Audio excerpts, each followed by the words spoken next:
કંધોતર જેવો દીકરો ગુજરી જાય તો બાપ કદાચ ન રોવે, કઠણ થઈ જાય, આંખમાં આંસુ ન લાગે, બની શકે.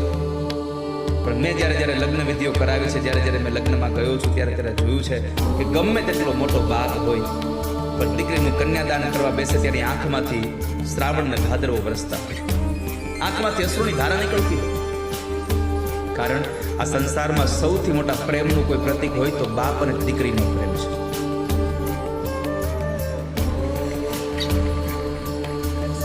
દીકરી જ્યારે વિદાય થાય ને ત્યારે સૌથી વધારે દુઃખ બાપને થાય છે. સૌથી મોટું દુઃખ બાપને હોય છે.